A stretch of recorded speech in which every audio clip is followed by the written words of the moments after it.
hasil supervisi kita selama 1 minggu, ya, di mana bahwa kita mencoba melihat kembali bagaimana hasilnya, bagaimana menurut penilaian kita sendiri, apa yang kita rasakan, ya. Nanti bagi teman-teman yang sudah menonton videonya bisa pada dasarnya. Lalu pada hari ini kita mencoba untuk melihat dulu apa yang terjadi, dan kita lihat nanti pada akhirnya apakah selama ini kita berperan sebagai seorang guru yang profesional, atau lebih dari itu sebagai orang tua dari anak itu yang berada di kelas. Kita lihat dulu untuk memberikan bantuan teknis atau bimbingan kepada guru dan staf sekolah yang lain agar personel tersebut mampu meningkatkan kualitas kinerjanya, terutama dalam melaksanakan tugas dan proses pembelajaran. Itu artinya dari tujuan supervisi di sekolah atau di sekolah itu bukan hanya terjadi pada guru saja, tetapi semua komponen yang ada di sekolah. Kenapa? Karena semua komponen yang ada di sekolah itu mereka ada untuk menyukseskan mencerdaskan anak didik yang ada di lembaga itu. Dan supervisi itu bukan hanya saja soal pelaksanaan tugas, tetapi juga soal proses. Dalam membuat saja itu kita sudah harus disupervisi. Itu perintah dari aturan. Kita membuat rencana saja itu juga disupervisi. Kita pernah disupervisi tidak dalam membuat rencana?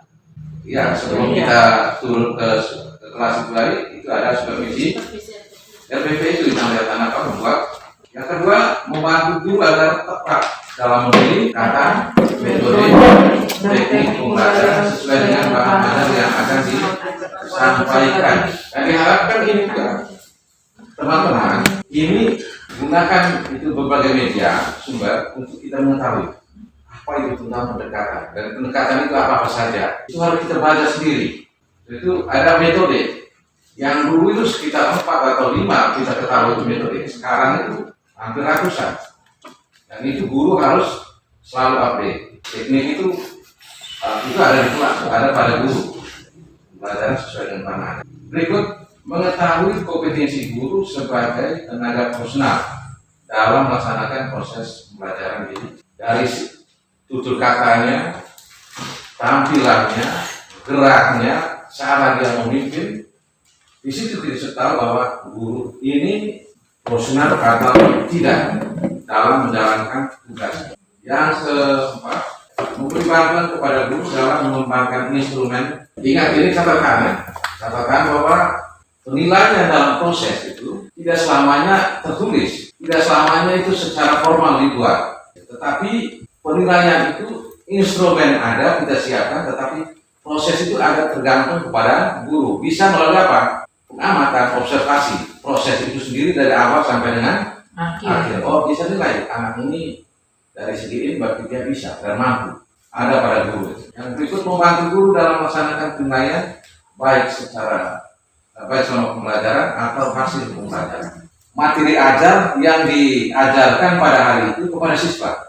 Maka tindak lanjut itu apa? Memberikan tugas-tugas ataupun kegiatan-kegiatan yang mendukung materi itu akan tersajikan dengan baik dan dapat tercapai tujuannya, dan anak bisa puas sama. Dan kita harus bisa pelajari bahwa apakah harus materi yang kita yang tahu karakter anak. Kalau saya memberikan tugas terlalu banyak, apakah anak bisa kerja atau tidak? Bisa kita ukur itu dari mana? Kita beri tugas. Banyak sekali anak yang tidak kumpulkan. Maka yang evaluasi bukan anak yang tidak banyak kumpul, tapi kita evaluasi dari kita bahwa jangan sampai bahan terlalu banyak. Coba dengan makanya kita mulai dari yang paling mudah. Coba satu soal, coba satu tugas yang ringan. Lama-lama mereka sudah kerja, mulai naik kualitas dan soal itu juga harus. Yang berikut, mengetahui kelengkapan administrasi pembelajaran yang diperlukan dalam rangka melaksanakan tugasnya sebagai seorang tenaga profesional dalam bidang. Kata apa yang kita perhatikan sebagai profesional? Pemerintah pusat katakan bahwa yang personal untuk mendidik anak itu hanya pada guru, tidak bisa orang lain.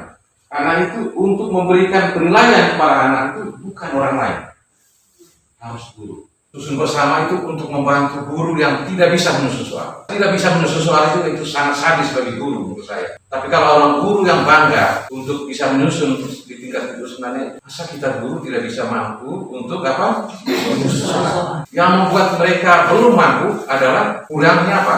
Fasilitas yang disediakan, kurangnya bimbingan, kurangnya itu diklat. Maka solusi bagi guru yang tidak mampu, belum bisa menyusun soal terlalu banyak soal, harus diberi apa? Bimbingan dan pelatihan. Dan yang intinya kami masukkan bahwa susun ujian itu harus di tingkat sekolah. Pasti dia menyusun soal apa yang dia sudah sampaikan kepada anak. Itu betul-betul bahwa anak merdeka. Guru juga merdeka. Anak-anak SD Natuna di SMP Alok itu ada 75% yang masuk di situ tahan kelas. Maka masuk ke evaluasi dan dinas. Apa Rina Penangir? Sampai anak SMP itu banyak tahan kelas. Maka itu baru evaluasi yang jernih. Nah, itu baru evaluasi yang baik.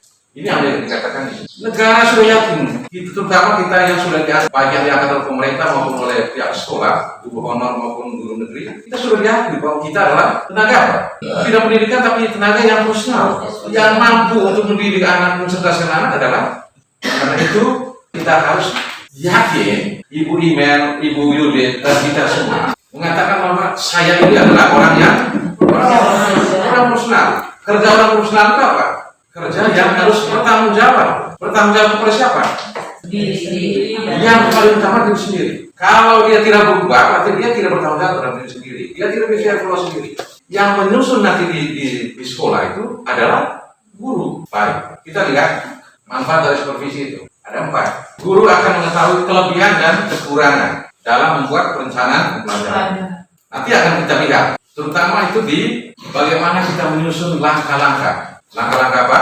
Pembelajaran. Saya lihat di dalam RPP yang di sini urutannya, langkah-langkahnya itu belum lompat-lompat sehingga dalam pelaksanaan juga kita tidak bisa urutannya itu tidak betul. Yang berikut, guru akan mengetahui kelebihan dan kekurangan dalam melaksanakan proses di dua-duanya.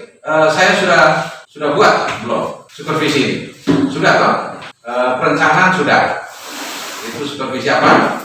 RPP, pembelajaran baru-baru ini. Yang berikut, guru akan mengetahui kelebihan kekurangan dalam merencanakan dan mengembangkan instrumen penilaian pembelajaran. Yang ini yang di kelasnya sudah, tetapi bagaimana instrumen secara keseluruhan untuk penilaian itu juga sudah dibuat, tapi nanti lebih intens lagi setelah selesai ini. Sudah itu yang berikut, sebagai bahan refleksi guru untuk menambah wawasan dan karena itu jangan kita pernah ragu, takut, cemas kalau di supervisi. Karena tujuan akhirnya tujuan yang mulia, yaitu bahan refleksi guru untuk menambah dan wawasan dan pengetahuan.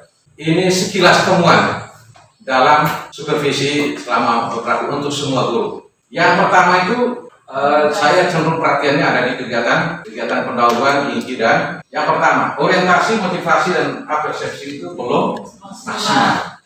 Itu di mana itu? Orientasi, motivasi di pendahuluan. Di orientasi, betul. Setelah selesai beri salam, doa, atur ini dan lain-lain. Kegiatan yang kedua di orientasi itu apa? Menjelaskan skenario apa yang kita lakukan pada hari itu, apa yang kita lakukan sampai dengan tuntas. Dan dalam perencanaan itu jangan kita bolak-balik dan lain-lain. Ingat, masih ada yang belum terlalu itu di manajemen waktu itu karena yang namanya supervisi sudah sepakat begitu, maka materi yang kita apa juga angkat itu materi yang dituntas pada kurun waktu yang sudah disiapkan. Yang berikut itu kurang munculnya pertanyaan-pertanyaan yang menantang baik oleh guru maupun oleh siswa. Contohnya apa? Pertanyaan menantang. Kata tanya apa? Bagaimana? Hampir seluruh kolom. Yang berikut hampir semua lupa menyampaikan manfaat materi pembelajaran dalam kehidupan sehari-hari. Ingat di situ, ada 2 hal di situ. Ada yang menyampaikan tapi manfaat materi itu. Tetapi apakah manfaat dalam kehidupan sehari-hari yang dikatakan apa? Pembelajaran yang apa tadi? Kontekstual. Yang sangat bermanfaat ketika mereka ada. Misalnya bicara tentang kerucut. Manfaatnya apa? Yang dalam kehidupan sehari-hari apa? Ya, sifat air. Ya. Dan dia kalau dia tanah apa, kalau buat topi biasa, maka dia akan masuk. Air hujan itu bisa masuk tembus. Itu maksudnya kita harus jelaskan dalam kehidupan sehari-hari. Yang berikut, manajemen waktu masih kurang diperhatikan dengan baik. Ya, tulis itu bahkan ada yang dengan penuh percaya diri 15 menit kegiatan menutup. Tapi kalau kita lihat itu sampai dengan menit-menit terakhir juga diperintahkan baru masuk sudah kegiatan penutup. Karena itu kepala sekolah mau melihat kegiatan penutupnya seperti apa. Yang berikut, bimbingan karakter baik di awal, saat proses maupun kegiatan akhir itu rata-rata kurang, belum nampak sama sekali. Karena kita berada pada apa? Kurikulum 2013 yang intinya dominan apa? Dominan karakter. Yang berikut, saat diskusi, guru wajib menyampaikan syarat diskusi yang baik dan benar.